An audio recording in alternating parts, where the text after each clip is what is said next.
حضور فرماتے ہیں ہم نے ایک قوم دیکھی، عورتیں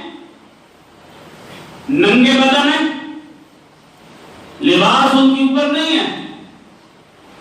اور الٹی لٹکی ہوئی ہے، اس کیفیت اور اس عذاب کے اندر وہ گرفتار ہے۔ تو میں نے پوچھا کہ جبرائیل یہ کون ہے؟ تو حضرت جبرائیل امین عرض کرتے ہیں یا رسول اللہ صلی اللہ علیہ وسلم، یا آپ کی امت کی بدکار عورتیں جو حرامکاری کیا کرتی تھی، جو ناجائز بچوں کو جنم دیتی تھی، غیر مردوں کے سامنے جا کے اپنے حسن کو اشارہ کرتی تھی، اپنی عزت وقار اور پاکیزگی کا پردے کا اہتمام نہیں کرتی تھی، اپنی عزت اور آبرو کا اہتمام نہیں کرتی، جن سے بازار بن گئی تھی، لوگوں کی ہوس بھری نگاہوں کا نظارہ پیش کرتی تھی اور لوگوں کی بیہودگیوں کو تسکین مہیا کرتی تھی، یہ وہ عورتیں ہیں۔ یہ جو آج کل معاشرے میں ایک رسم چلنے لگی ہے، بعض موقعوں میں بعض رسمیں چلنے لگتی، بعض دفعہ علاقوں میں یہ ایک بوجھال آتا ہے کہ آج فلاں جگہ پہ، اب ہر جگہ پہ والی بال کے میچ ہو رہے ہیں، پھر ایک دور آئے گا کہ ہر جگہ پہ بیلوں کے جلسے ہو رہے ہیں۔ آج کل یہ دور آیا ہوا ہے ہمارے اس علاقے میں کہ جس جگہ پر بھی کوئی فنکشن ہوتا ہے وہاں پہ ڈانس کرنے والی بےہودگی لڑکیاں بلا لی جاتی ہیں، کبھی ادھر بلائی جا رہی ہیں، کبھی ادھر بلائی جا رہی ہیں۔ اگلے دن بھی ایک اشتہار لگا تھا جی فلاں علاقے میں ایک ڈانس کرنے والی لڑکی کو بلایا جا رہا تھا اور کسی سیاسی شخصیت نے مداخلت کی ہے، اس وجہ سے روک دیا گیا۔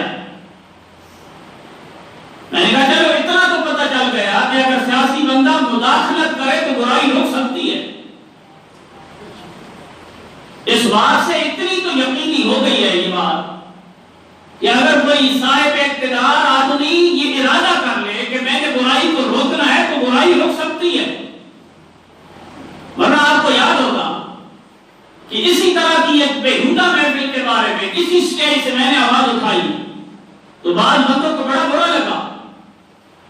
انہوں نے کہا جی ذاتی معاملات ہوتے ہیں، ایک مولوی کو کیا حق پہنچتا ہے کہ ان میں مداخلت کرے؟ میں نے کہا ہم کسی کے معاملات میں مداخلت کرنے کے روادار نہیں ہیں، لیکن شریعت کے معاملات میں اگر کوئی مداخلت کرے تو آواز اٹھانا ہماری ذمہ داری ہے،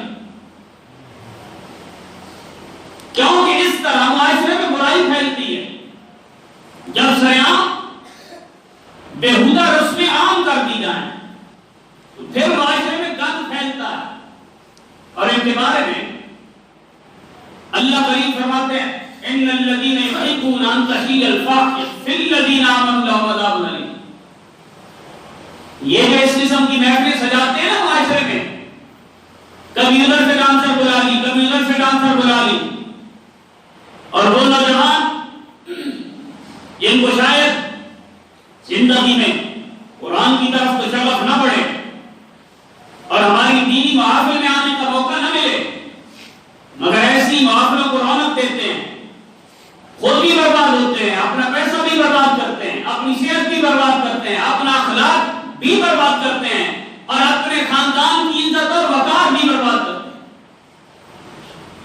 جو لوگ ایسی محافل کا اہتمام کرتے ہیں ان کے بارے میں قرآن کا فیصلہ سنیے، ان الذين يحبون ان تشيع الفاحشة في الذين آمنوا لهم عذاب أليم۔ فرمایا وہ لوگ جو صاحب ایمان لوگوں کے اندر فحاشی پھیلانے کا اہتمام کرتے ہیں، پھیلاتے ہیں، ان کے لیے ایسا ماحول پرووائڈ کرتے ہیں، ان کے لیے ایسی بےہودہ رسمیں ان کا اجرا کرتے ہیں، ان کا اہتمام کرتے ہیں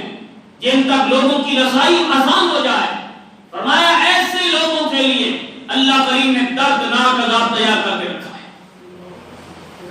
لہذا اگر کوئی مولوی منبر سے آواز اٹھاتا ہے اس کا مطلب تو یہ ہے کہ آپ دردناک عذاب سے بچ جائیں، آپ اس عذاب علیم سے محفوظ رہیں۔ اگر یہ آواز کوئی مولوی اٹھائے اور بری لگے اور کوئی سیاسی بندہ اٹھائے اور اچھی لگے، تو اس کا مطلب یہ ہے کہ برائی اور اچھائی کا معیار نہیں ہے